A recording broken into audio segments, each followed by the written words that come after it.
What's up, you guys?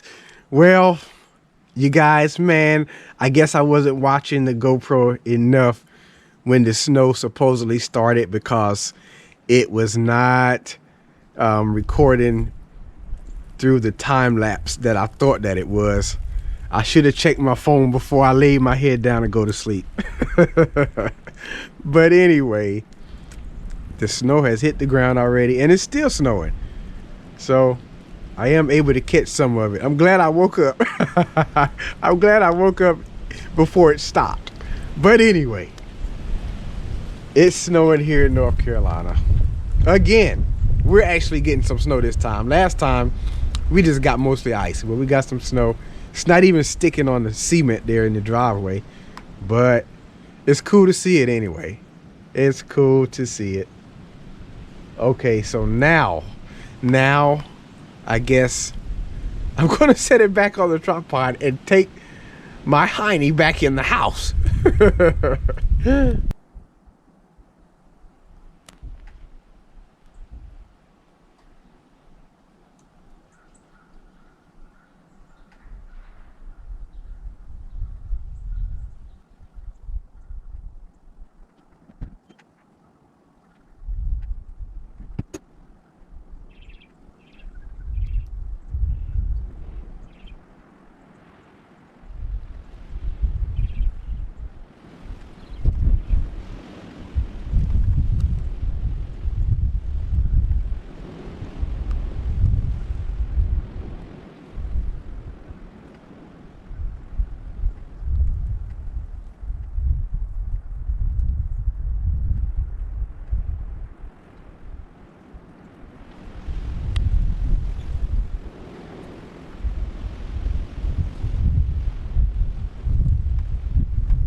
Well, you guys, the snow came and it went. I gotta admit, even though there's no sound with the time lapse, the speed of the time lapse and the visuals of everything is just simply amazing. And it causes me just to think about God's awesome creation. You know, we saw many elements in this video. Saw the snow, the wind, the sun, darkness, clouds, just a variety of things, and it causes you to think about God's creation. As a matter of fact, I thought about this scripture here I'm going to read in your hearing from the book of Psalms, chapter 19, verses 1 through 6 in the Amplified version. It says, "The heavens are telling of the glory of God, and the expanse of heaven is declaring the works of his hands. Day after day pours forth speech, and night after night reveals knowledge. There is no speech, nor are there spoken words from the stars. Their voice is not heard, yet their voice in quiet evidence has gone out throughout all the earth, their words to the end of the world. In them and in the heavens he hath made a tent for the sun, which is as a bridegroom coming out of his chamber. It rejoices as a strong man to run his course. The sun's rising is from one end of the heavens, and its circuit to the other end of them. And there is nothing hidden from its heat." And to think about the fact that God, creator of heaven and earth, loves us so much that he gave his only begotten son to die for our sins and to be raised from the grave so that we can have life and know him personally through a relationship. That is awesome. That is just so awesome. But anyway, I hope that you guys have enjoyed watching this short video. I pray that you have an awesome day. In the meantime, in between time, you guys stay blessed. You guys keep encouraged. And as always, we'll see you in the next one.